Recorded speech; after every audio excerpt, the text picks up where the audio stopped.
सिरोही की रियासत थी, वहां बहुत बड़ा आंदोलन हुआ था, भूला वालोरिया का, लिंगुड़ी मंडी का आंदोलन। वो भील आदिवासी बहुत ज्यादा ताकतवर है। उसके पास में आप इतिहास देखोगे उसके इलाके का,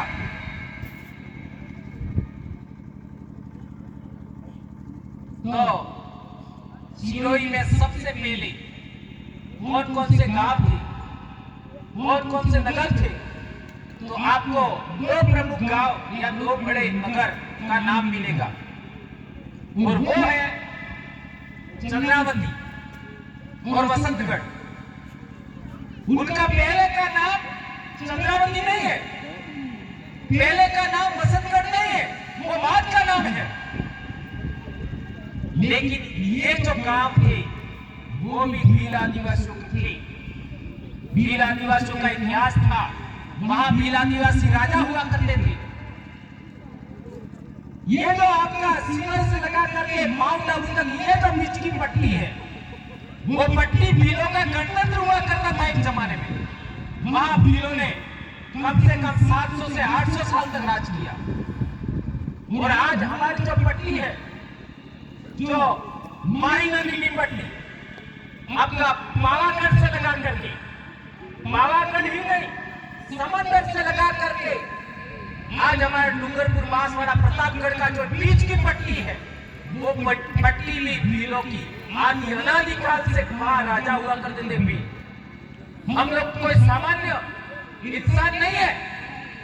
इसी तरीके से ये कोटड़ा, कोटड़ा से आगे साबरमती का जो समतल बेसिन है, उसमें भी भीलों का राज हुआ करता था। ये बनासकांठी यहाँ से लगा करके आपका चंबल नदी तक ये पूरा भीलों का राज हुआ करता था।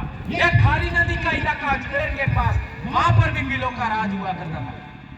ये भीनमाल जावर के अंदर वहां कई सालों तक, 6वीं शताब्दी तक भीलों के गणतंत्र हुआ करते थे।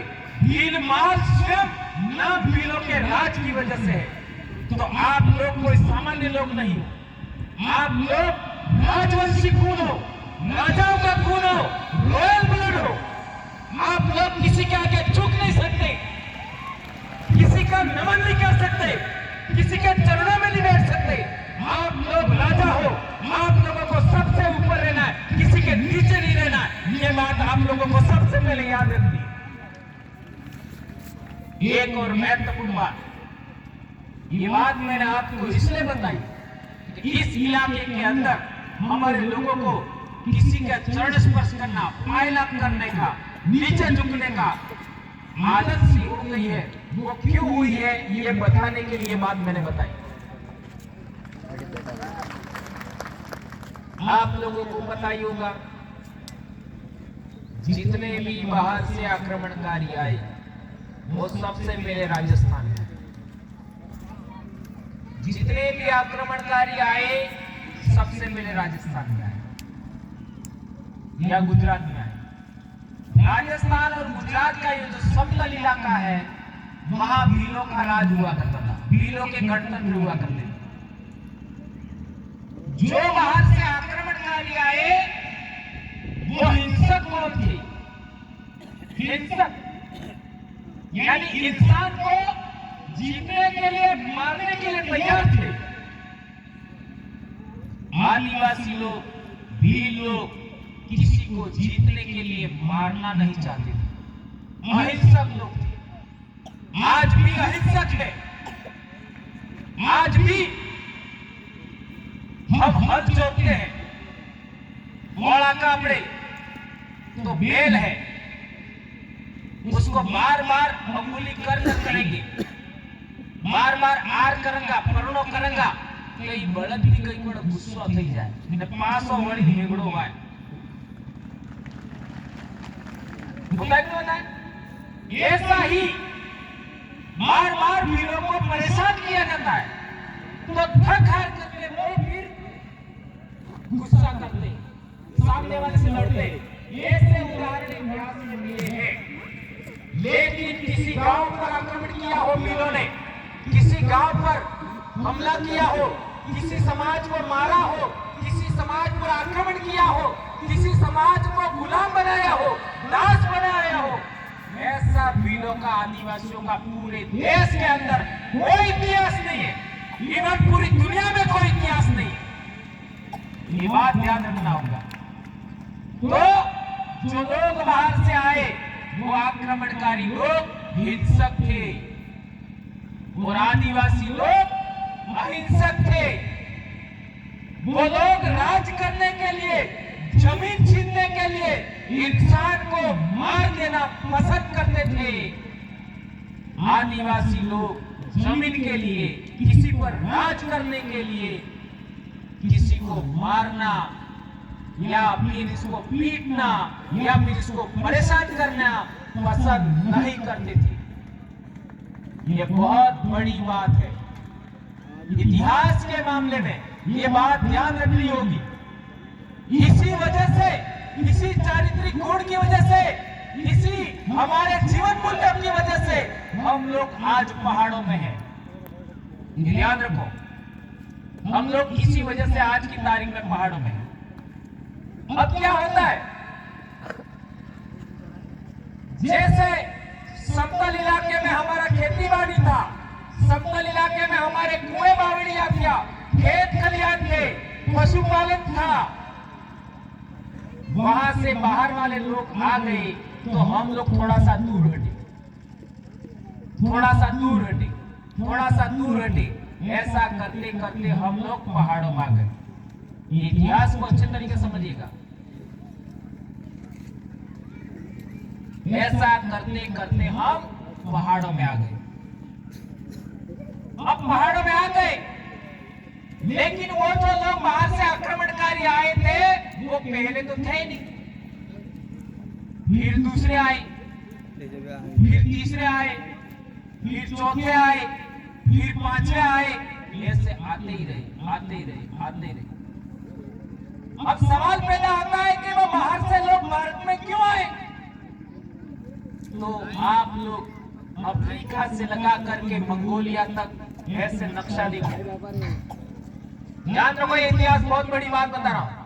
अफ्रीका, आपका अरब कंट्रीज, ईरान, ईरान से आपका मध्य एशिया में तुर्कमेनिस्तान, उज्बेकिस्तान होते हुए मंगोलिया तक, ये पूरा इलाका रेगिस्तान है, पूरा इलाका रेगिस्तान है। तो जहां रेगिस्तान है वहां रहने वाले लोग खाएं क्या? पशुओं को चारा क्या खिलाएं? इस संकट से बचने के लिए भारत की ओर वो लोग आए।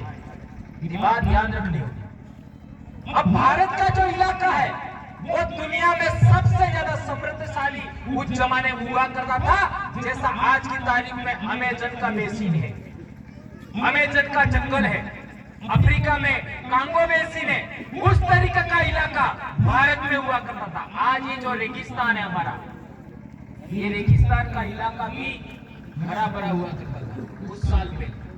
तो वो लोग भारत में आए और यहाँ बस गए। लेकिन 8वीं शताब्दी में क्या हुआ? 8वीं शताब्दी में जो लोग भारत में आए वो धर्म लेकर आए। इससे पहले जो लोग आए वो धर्म लेकर नहीं आए। 8वीं शताब्दी में जो लोग भारत में आए वो धर्म लेकर के आए। और वो कौन सा धर्म था? इस्लाम। याद रखो, इस्लाम लेके आए।